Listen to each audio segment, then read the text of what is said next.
अस्सलाम वालेकुम दोस्तों। महाराष्ट्र माइनॉरिटी एनजीओ फोरम के इस मालूमात सेंटर में आप सभी का इस्तकबाल है, खैर मकदम।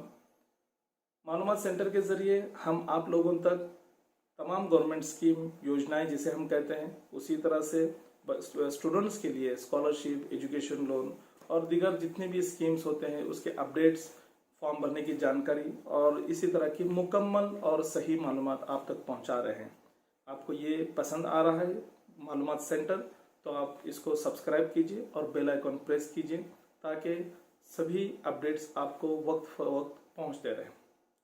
तो चलिए, आज का टॉपिक है सीईटी एग्ज़ाम, एमएचटी सीईटी।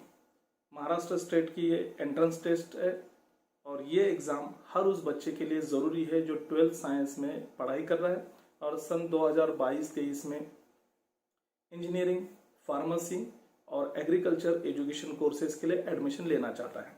तो देख सकते हैं आप, ये है उसकी वेबसाइट और लास्ट डेट इसकी रजिस्ट्रेशन की, जैसा कि आप देख सकते हैं 31 मार्च 2022 है। 10 फरवरी से ये शुरू हो चुका है और 31 मार्च 2022 से पहले आपको ऑनलाइन रजिस्ट्रेशन की प्रोसेस पूरी करनी है। और उसी तरह कौन कौन से डॉक्यूमेंट आपको इस एग्ज़ाम के लिए लगने हैं, इसके रजिस्ट्रेशन के लिए, तो ये डॉक्यूमेंट की लिस्ट आपके सामने है। तो याद रहे, अभी आप 12th में हैं तो अभी आप अपना, अगर आप कास्ट किसी से बिलोंग करते किसी कास्ट से, तो caste certificate, non criminal certificate और उसी तरह कास्ट वैलिडिटी कंपलसरी आप निकालिए, क्योंकि एडमिशन के वक्त अगर आपके पास कास्ट वैलिडिटी नहीं होगी तो आपको रिजर्वेशन का बेनिफिट नहीं मिलेगा। तो चलिए, ज़्यादा देर न करते हुए इस वीडियो को हम आगे ले जाते हैं और फॉर्म किस तरह से भरना है, रजिस्ट्रेशन किस तरह से करना है सीईटी का, वो देख लेते हैं। लेकिन उससे पहले आपको बता दूं कि इसके लिए फॉर्म जब भी आप फिलअप करेंगे तो एक अच्छा सा अपना फ़ोटो निकालिए, करंट फ़ोटो निकालिए, ज़्यादा पुराना फ़ोटो आपका नहीं चलेगा। और उसी के साथ जिस तरह से मैंने डॉक्यूमेंट कहा, वो डॉक्यूमेंट और 10th 12th की आपकी जो मार्कशीट होती है उसी को भी अपने साथ रखिए।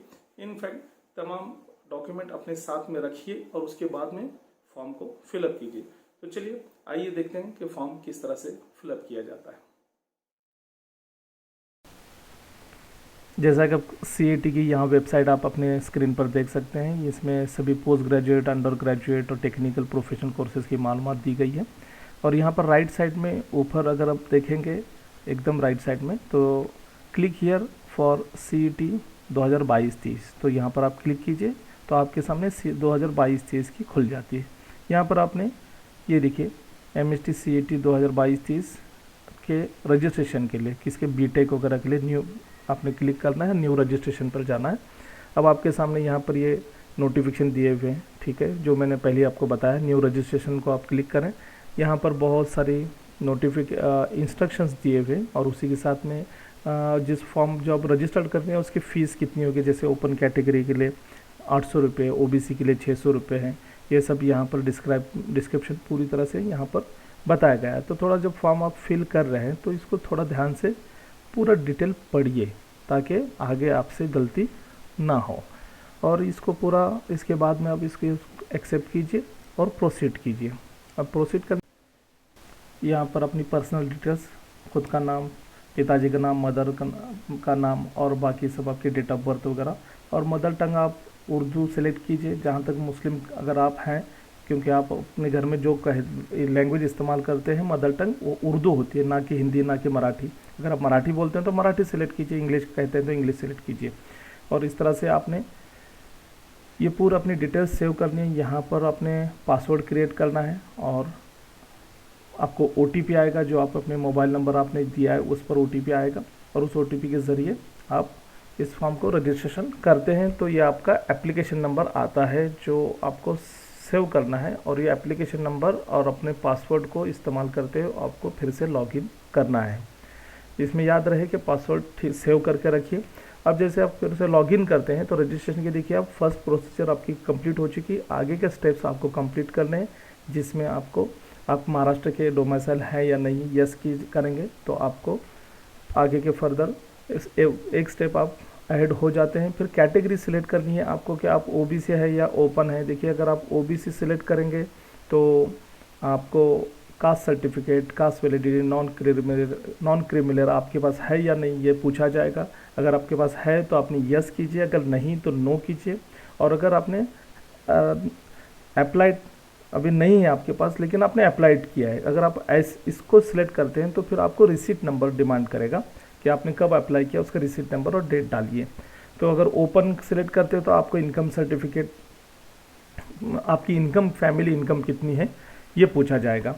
तो यहाँ पर देखिए थोड़ा सा ध्यान से, इसीलिए मैं सभी से रिक्वेस्ट करता हूँ कि आप अभी 12th में, अभी तक बहुत टाइम है, आप अपना कास्ट वैलिडिटी, कास्ट सर्टिफिकेट बना लीजिए। अब यहाँ पर इंस्ट्रक्शंस देखिए, अगर आपने कहते हैं यस बट अप्लाइड या नो बट अप्लाइड ऐसे करते हैं तो यहाँ पर क्लियरली लिखा हुआ है कि at the time of cap round आपके पास कास्ट सर्टिफिकेट, कास्ट वैलिडिटी और नॉन क्रिमिनल ओबीसी वालों के लिए होना बेहद ज़रूरी है। तो मैं यहाँ पर सभी चीज़ को यस करके क्लिक करता हूँ कि मैं ओबीसी में हूँ, मेरे पास कास्ट सर्टिफिकेट है, कास्ट वैलिडिटी है, नॉन क्रिमिनल है, और ऐसे मैंने यस करके फिर मैं आगे बढ़ जाऊँगा। अब इसमें इसलिए मैं कह रहा हूँ कि आज 31 मार्च तक आप ये फॉर्म फिलअप कर सकते हैं, तो बेहतर है कि आप पहले अपना कास्ट सर्टिफिकेट अगर नहीं बनवाया है तो बनवा लीजिए, अगर है तो वैलिडिटी बनवाइए, नॉन क्रिमिनल नहीं है तो वो बनवा लीजिए, क्योंकि इसके बगैर आप CET के एग्ज़ाम अगर आप दे भी देते हैं तो बाद में आपको दिक्कत आती है एडमिशन के टाइम। तो इसलिए ज़रूरी है कि उसको आप फिलअप कीजिए, मतलब बनवा लीजिए। यहाँ पर डिसेबल अगर आप है 40% से ज़्यादा विकलांग है तो आप उसको यस कर सकते हैं अगर आप हैं तो, और आपको हेल्पर की ज़रूरत है या नहीं एग्ज़ाम के वक्त, तो उनके लिए ऑप्शन है, rare of the rare case होते हैं। तो ये सब अपनी पर्सनल इन्फॉर्मेशन आप यहाँ पर फिल कीजिए, इसको सेव कीजिए और प्रोसीड कीजिए। अब आपको यहाँ पर देखिए आपका 10th का, आपने 10th की जो एग्ज़ाम दी है SSC की, उसका पूछा जाएगा कि आपने किस डिस्ट्रिक्ट से दी, कौन से बोर्ड से दी, कितने परसेंटेज थे, तालुका वगैरह, स्कूल का नाम, ये सब आपने यहाँ पर पूरा फिल करना है। अब इसमें 10th का जिस तरह से डिमांड किया जाता है उसी तरह 12th का भी सेम प्रोसीजर है। 10th का 12th का पूछा जाएगा कि 12th में अगर आप परस्यू कर रहे हैं या फिर पास आउट है, और ये इसको अपने सेव करने के बाद में यहाँ पर आपका पूछा जा रहा है ग्रुप के बारे में कि आपका PCB है, PCM है, या दोनों ग्रुप आपने रखे हैं। तो आपके दोनों ग्रुप हैं तो दोनों पर सिलेक्ट कीजिए, PCB है तो उस पर PCM जो आपका ग्रुप होगा। और लैंग्वेज ऑफ पेपर, जो आप एग्ज़ाम के पेपर जो होगा, आप मराठी लैंग्वेज में देना चाह रहे हैं, उर्दू लैंग्वेज में, इंग्लिश लैंग्वेज में, ये दोनों को आप सिलेक्ट कर दीजिए। यहाँ पर याद रखिए कि जब आप इंग्लिश ऊपर सेलेक्ट करते हैं तो दोनों भी ऑप्शन आपके एक ही लैंग्वेज के होनी चाहिए। और उसके बाद जो आता है आपका एग्ज़ाम सेंटर, देखिए यहाँ एग्ज़ाम सेंटर में थोड़ी सी गलती बिल्कुल भी न कीजिए। पहला ऑप्शन जो है वो आपका डिस्ट्रिक्ट प्लेस सिलेक्ट कीजिए जो आपका ओन डिस्ट्रिक्ट है, नेटिव डिस्ट्रिक्ट है, तो अभी समझो। और उसके बाद में जो नज़दीकी डिस्ट्रिक्ट है वो डालना है। फिर थोड़ा सा उसके बाद, जैसे कि यहाँ पर मैंने अपने चारों डिस्ट्रिक्ट वो हिसाब से सिलेक्ट किए, और वो डिस्ट्रिक्ट सेलेक्ट करने के बाद में सबसे ज़रूरी आती है फिर आपका फ़ोटोग्राफ और सिग्नेचर अपलोड करने की। तो फोटोग्राफ जैसे मैंने पहले बताया था, अच्छा वाला रिसेंट फोटोग्राफ, और सिग्नेचर एक वाइट पेपर पर अच्छे बोल्ड पेन से, डार्क पेन से सिग्नेचर कीजिए, उसको अपने कंप्यूटर में सेव कीजिए, और वहाँ से आप देखिए यहाँ पर ओपन करने के बाद में अपलोड कर सकते हैं। फ़ोटो को भी, ये मेरा खुद का फ़ोटो है, और सिग्नेचर मेरी खुद की अपलोड इसलिए कर रहा हूँ ताकि फिर वो कम्युनिटी गाइडलाइंस का उल्लंघन ना हो। यूट्यूब की तरफ से नोटिस आ जाती है कि आपने शेयर किए, तो इस वजह से यहाँ पर मैं एज अ डेमो के तौर पर मैं अपना ही फॉर्म फिलअप करके आपको बता रहा हूँ। तो यहाँ पर फ़ोटो और सिग्नेचर होने के बाद में आप उसको सेव करके आगे बढ़ते हैं। तो आगे जो सबसे ज़रूरी होता है कि आप कौन सा document as a proof of identity दे रहे हैं। तो इसमें Aadhaar card, PAN card, passport, driving licence आप दे सकते हैं। तो मैंने यहाँ पैन कार्ड को सिलेक्ट किया और पैन कार्ड मैंने अपलोड किया।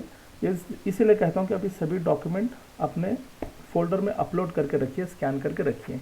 और जब मैंने वो पूरा अपलोड किया तो यहाँ पर देखिए मेरा पूरा फॉर्म फिलअप होकर आ गया। अब यहाँ पर एक बार आपको पूछा जा रहा है कि कंफर्म करने से पहले, पेमेंट करने से पहले एक बार चेक कीजिए, ताकि कोई मिस्टेक हो तो आप एडिट कर सकते हैं। क्योंकि एक बार आपने कंफर्म कर दिया और आगे बढ़ गए, और पेमेंट गेटवे आपका जब खुल जाता है और पेमेंट करते हैं तो फिर आपका फॉर्म एडिट नहीं हो सकता। तो मैंने कंफर्म कर दिया और पेमेंट गेटवे को भी यस किया कि मुझे यहाँ पर 605 रुपये पेमेंट दिखा रहा है। तो सबसे बेस्ट ऑप्शन है QR स्कैन का। अब यहाँ पर आप अलग अलग तरीके से अपना पेमेंट ऑनलाइन कर सकते हैं। तो जैसे मैं हमेशा प्रेफर करता हूँ क्यूआर कोड स्कैन के लिए, वो गूगल पे से बहुत इजी होता है। और यहाँ पर देखिए राज़ुर पे को आपने यस करना है। अब जब यस करेंगे तो यहाँ पर इंस्ट्रक्शंस आते हैं कि बहुत बार ऐसे होता है कि आपका गूगल पे से पैसा कट हुआ लेकिन यहाँ पर सिलेक्ट नहीं हुआ, तो वो इंस्ट्रक्शन ध्यान से पढ़िए। अब देखिए 605 रुपये मैंने कहा, तो उस हिसाब से सामने क्यूआर स्कैन आ गया, मैंने इसको स्कैन कर दिया, विद इन सेकंड मेरा पेमेंट एक्सेप्ट हो गया और ये एप्लीकेशन मेरा रेडी हो गया। तो रजिस्टर एप्लीकेशन मेरा पूरी तरह से मुकम्मल रजिस्टर्ड हो गया और उसकी प्रिंट मैं यहाँ से निकाल सकता हूँ। ये पूरा मेरा जो भी हमने एक्सपीरियंस फिल किया, मतलब जो भी हमने अपनी मालूमात यहाँ पर फिल किए वो एज इट इज़ आएगी। आप यहाँ प्रिंट पर जाकर कुछ इंस्ट्रक्शंस है कि किस तरह से इंस्ट्रक्शंस, कितनी स्पेस छोड़नी है लेफ्ट में राइट साइड में देख सकते हैं, वो हिसाब से निकाल सकते हैं। और यहाँ पर अपने लॉग आउट होना है, फिर से लॉगिन, अपने लॉगिन आईडी और पासवर्ड से फिर से अब लॉगिन होने के बाद में चेक करना है कि कहीं कोई स्टेप मिस तो नहीं हुई। तो यहाँ पर आप देखेंगे सभी ग्रीन में दिखा रहा है, तो आपके पूरा डॉक्यूमेंट सबमिट हो चुका है। यहाँ पर सबसे लास्ट में देखिए कि कोई अपलोड करने डॉक्यूमेंट पेंडिंग दिखा रहा है कि, तो यहाँ 0 है, मतलब आपने सभी डॉक्यूमेंट सही से यहाँ पर फिल किए हैं, अपलोड किए हैं और सभी मालूमात ठीक है। और यहाँ पर देखिए अगर आप अपना पासवर्ड चेंज करना चाहते हैं, अपना मोबाइल नंबर चेंज करना चाहते हैं, तो यहाँ पर एक ऑप्शन दिए गए हैं, इसका भी इस्तेमाल करके अपना पासवर्ड चेंज कर सकते हैं। या इन केस मोबाइल चेंज करना है तो वो कर सकते हैं। आपने जो पेमेंट दिया है, पेमेंट की रिसीप्ट भी आप यहाँ से डाउनलोड करके रखिए, उसकी प्रिंट रखिए। बहुत बार थोड़ा सा प्रॉब्लम, कोई टेक्निकल इश्यूज हो जाते हैं, तो आपके पास एक प्रूफ एक्स्ट्रा होना चाहिए, इस वजह से यहाँ पर यह है।